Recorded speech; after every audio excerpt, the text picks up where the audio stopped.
NBA trade rumors: Kevin Love to Utah Jazz or Portland Trail Blazers, as Cavs won't trade him to Boston Celtics.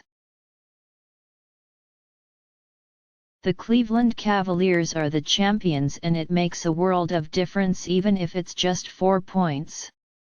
If the outcome of Game 7 did not turn out with a 93-89 victory, the entire narrative of the offseason would have been different.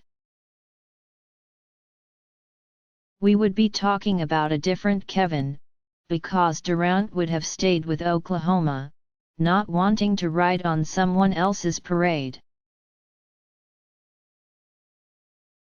The big question would be, where would Kevin Love end up? And since it's a trade, the Cleveland Cavaliers, via de facto GM LeBron James, would hold the answer.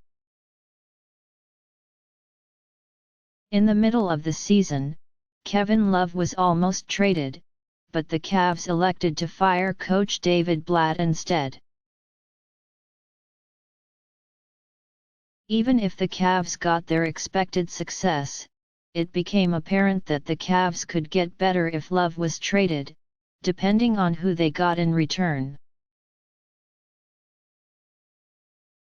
A Kevin Love trade was almost inevitable, as Tom Ziller of SB Nation noted. Perhaps only a title would prevent it, and it did. But that's still perhaps, and Ziller even said the Cavaliers should probably trade Kevin Love this summer, even if they win the championship. Again, the Cavs are the champions, and the onus is on the Golden State Warriors to make the adjustment and bridge that 4-point gap. Unfortunately for the Cavs, they did make a change, perhaps the worst one as far as the Cavs are concerned.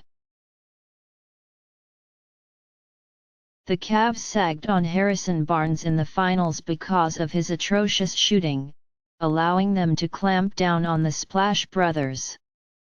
Now, Harrison Barnes is Kevin Durant, probably the deadliest scorer in the league today. Ergo, the Kevin Love trade is now a necessity. Love has no say in this, as opposed to Russell Westbrook or Blake Griffin. He is not a free agent at the end of the season, so his trade value is amplified, and that's good news for the Cavs. At the top of Ziller's list of potential partners lie the Boston Celtics.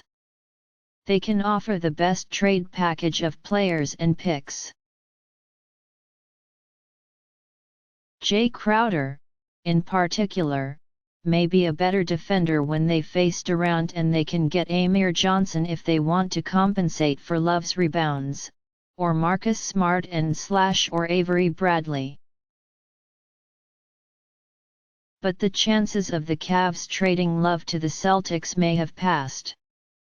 The Celtics got Al Horford, and any Love trade would not decimate the Celtics enough to make them weaker. Boston, even now, is a legitimate threat to the Cavs' Eastern dominance. Sending Kevin Love, unless the Cavs got Al Horford in return, will make the Celtics stronger. Chances are, the Cavs will send Love out west to make the Warriors' clear path a little bit bumpier.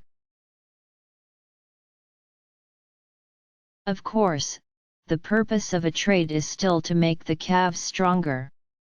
On this premise, two playoff dark horses from the West could present as the best candidates, the Utah Jazz and Portland Trail Blazers.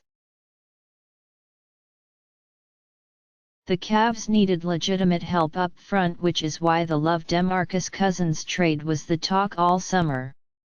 If that doesn't happen, the Utah Jazz could provide a good package.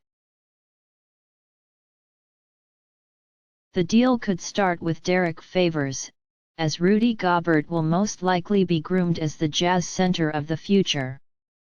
It's unlikely the Jazz would offer Hayward, and the Cavs would probably prefer Rodney Hood. A package of Favors and Hood is good enough for Kevin Love at this point. The Portland Trail Blazers were big spenders this summer, but their team did not improve much.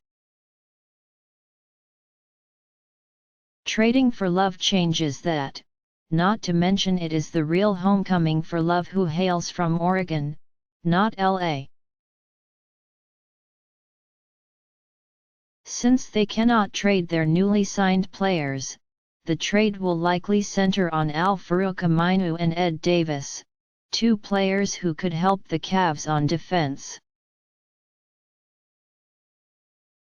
It may not be easy for both teams to give up their core players, but Love is still a star and his statistical drop is in the context of sacrificing for the team's sake.